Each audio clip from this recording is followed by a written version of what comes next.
With the student population growing larger every year, students are beginning to notice overcrowding in classrooms, parking lots, and even game days in the stadium.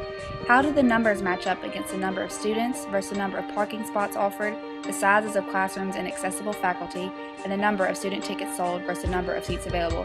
And how is the university adjusting to accommodate the needs of its students?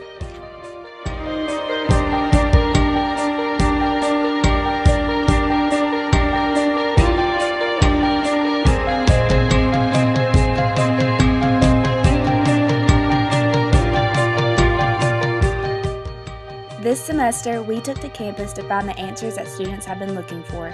From parking services to department heads, we pursued the question of whether or not the university has the resources to accommodate the needs of all its students.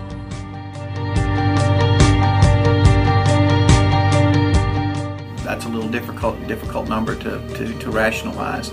Overall, we sell around 20,000, 21,000 a year.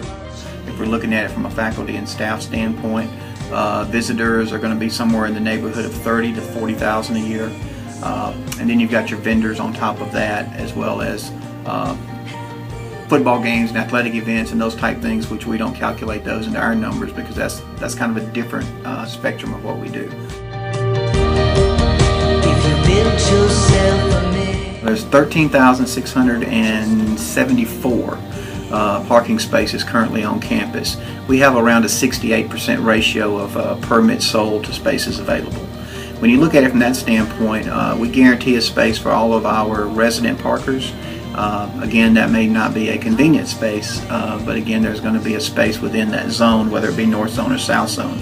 When you're looking at commuters, though, commuters are a little different animal. They turn those spaces over 3-4 times a day, depending on the time of their classes.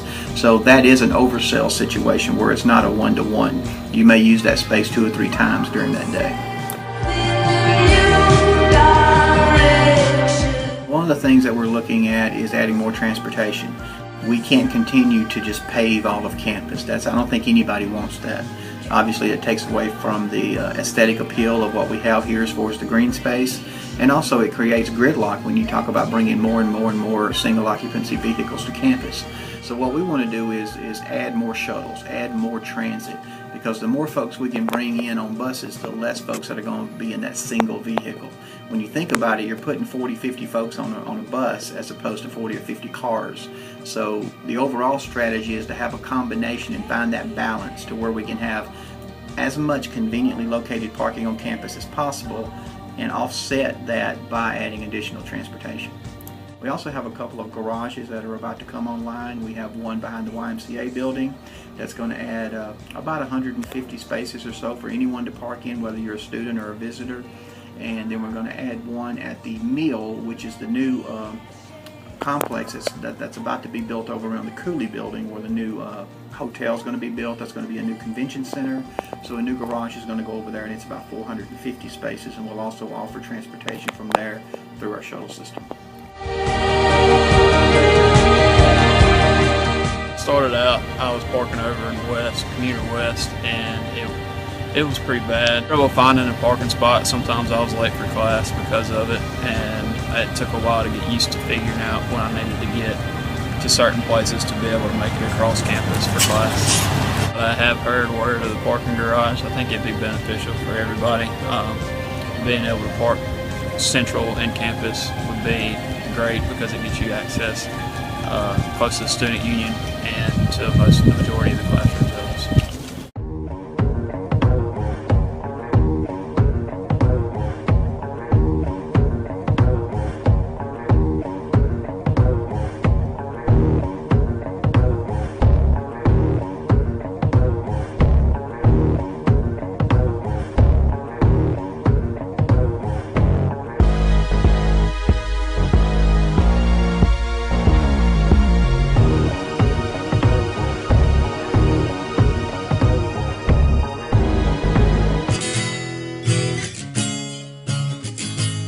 I go into the class now, I've got 130, 140, 125 at least, somewhere in that range.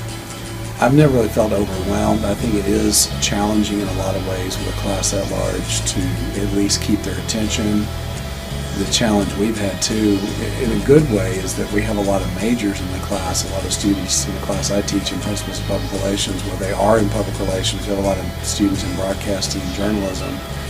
We also have a lot of students from other majors. We have students taking the class for an elective. So it's more challenging, I think, because you have a diverse audience. And then you do have, with a class that large, more email, more questions, more contacts, etc. In our department, we really need more faculty. We've grown significantly in the last few years and continue to grow. And we have, last time I looked, at 575 majors. Interesting. But I think generally there's space on campus. There needs to be more space, but people are having to go earlier in the morning, later in the afternoon, even at night to have classes. I think the new classroom building will help a lot of that.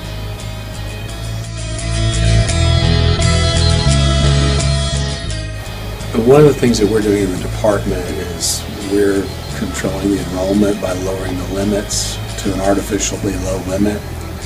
And then we force people in who have to have classes. Now that's not an ideal way to do it, but that's worked well for us. And as far as university growing, I tend to look at that as a good problem. I'd much rather have too much growth than not enough growth or going the other direction. But it is a challenge, I think, for the university and colleges and departments to have enough faculty to teach the students, because some classes are larger.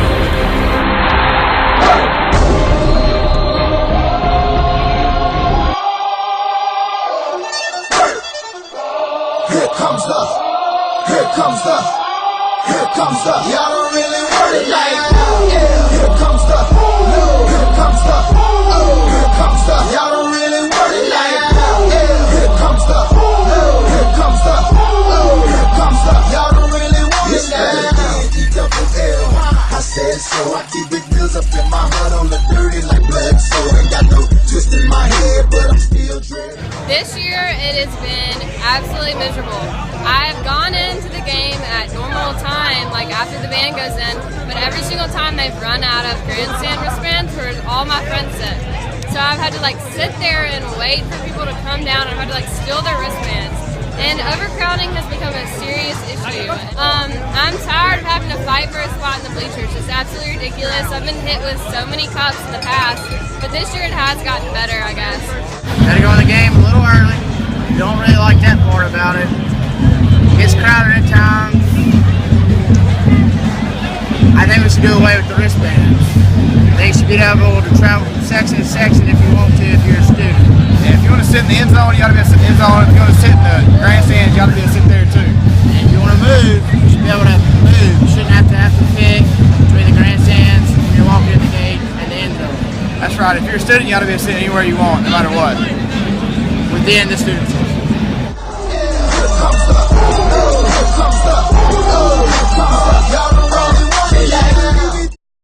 Although the university may currently seem cramped, through our research and interviews, we have found that they are finding new ways to adjust to the overcrowding that students have experienced. The stadium is currently undergoing expansion to create more seating and is scheduled to be completed for the 2014 season opener. Parking Services is currently planning construction of a new parking garage and also beginning to arrange more buses to circulate around campus and surrounding areas. Parking Services has also created an app that provides near real-time insight on available parking for specific campus lots. As for classroom expansion, we found no proof that any new construction is in the near future for the campus. However, departments are planning to hire more faculty for the 2014 spring semester.